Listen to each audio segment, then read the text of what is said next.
Hello and welcome to our Top of Mind podcast. In this program, we'll sit down with a higher ed tech thought leader and discuss the innovative projects they are working on now and into the future. I'm your host, Alex Freeman, Senior Analyst and Director of Membership Engagement at the Tambellini Group. I'm joined today by Bret Ingerman, Vice President for Information Technology at Tallahassee Community College. Bret serves on the Tambellini Executive Advisory Council. And over the next few minutes, we're going to learn more about projects happening on his campus. Let's get started.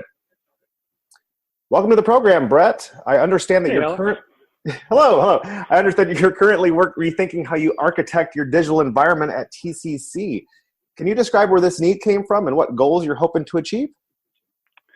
Sure. I think, like a lot of higher ed institutions over the years, TCC has collected a lot of individual software solutions that met very specific needs, which at the time made a lot of sense to purchase. But as we've started to move forward, and especially as we began the process of replacing our enterprise resource planning solution a few years back, we started to look at the architecture we had and said, surely we could do a better job at having the various pieces that are a part of our digital infrastructure work better together to provide more services to the campus community.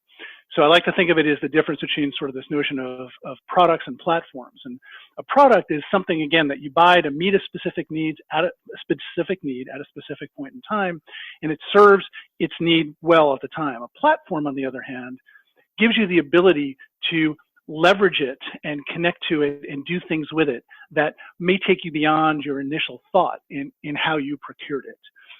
So platform would be something that may not fit quite as well as a product did. It may be a little bit broader in scope, but having that slightly broader scope gives you the ability then to use it in more ways than you had originally envisioned. And so for us, it became a matter of rethinking our infrastructure to try to focus more on finding solutions that were more platform-like than product-like. And then more importantly, finding those platform solutions that we could look to integrate more easily, because our goal was to be able to try to move more data in real time between systems to better inform the systems of the data that they needed to know, and then also to better inform us and to provide better services to the campus.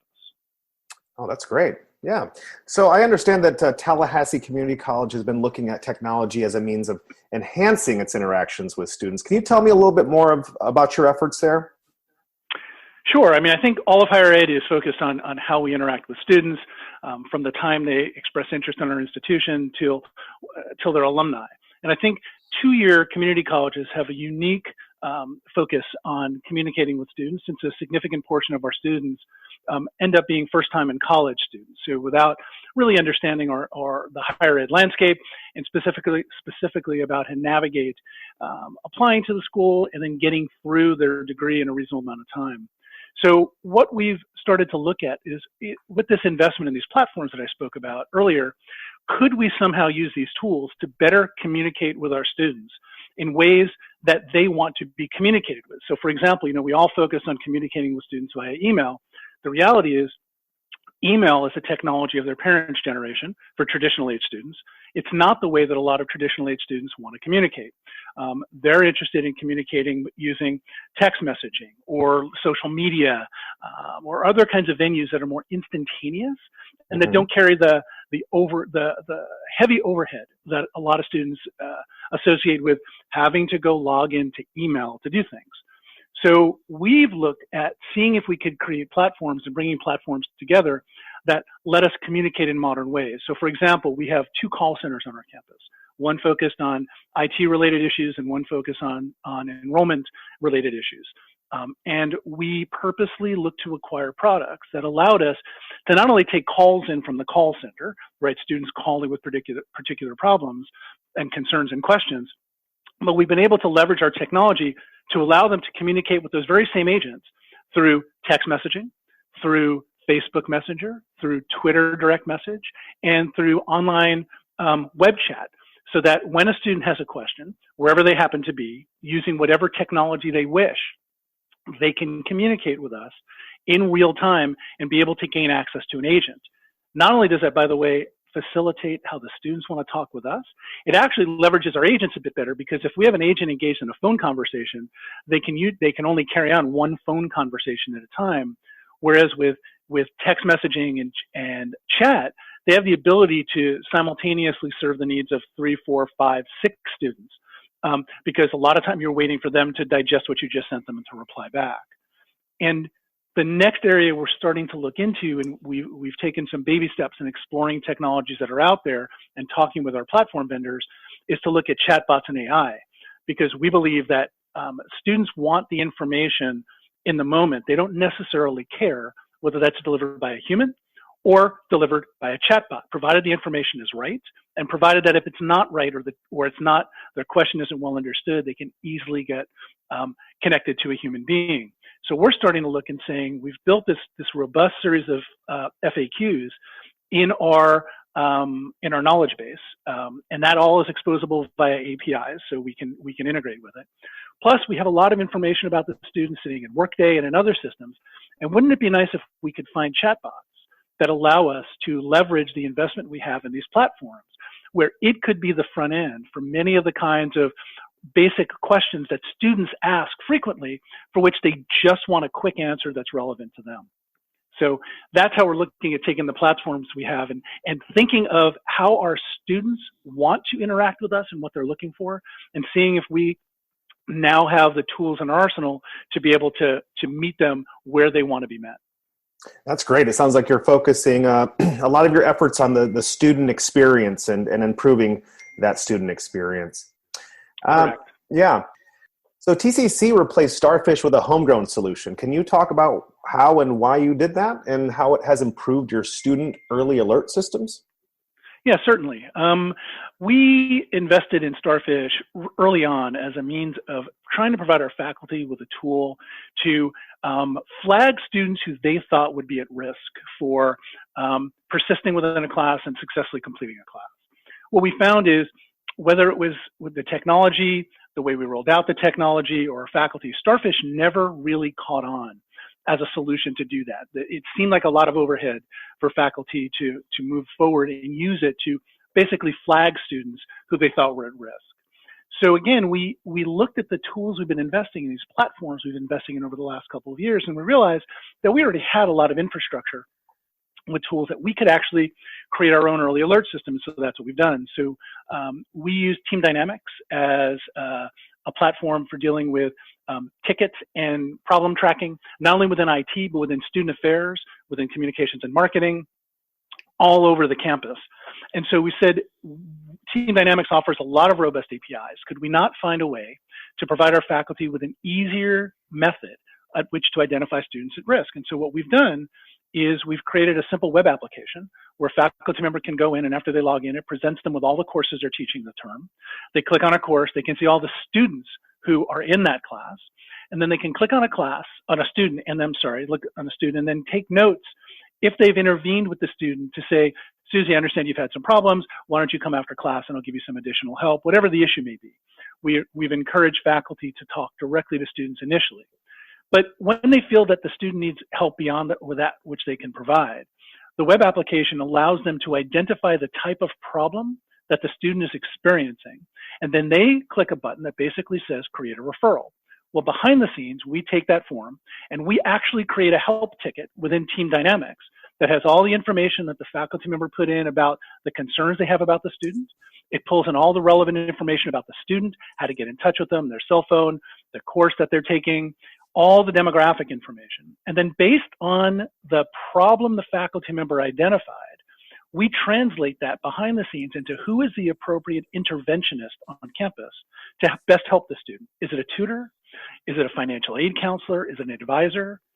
So we then let faculty interact with the web form in a way that they feel comfortable, identifying the student, identifying the problem.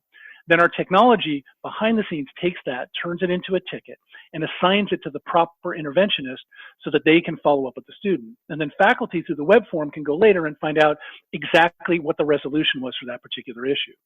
So it's let us take tools we'd already invested in and leverage them in new ways to better provide services to the student, where the interventionists get a tool that they can use to track their interventions, faculty have a tool that they can use to go ahead and indicate students at risk, and then our provost, vice president for academic affairs, can take an overall look and say, are there particular courses where students may be more at risk than other classes? Are there classes where faculty are flagging students at a higher rate?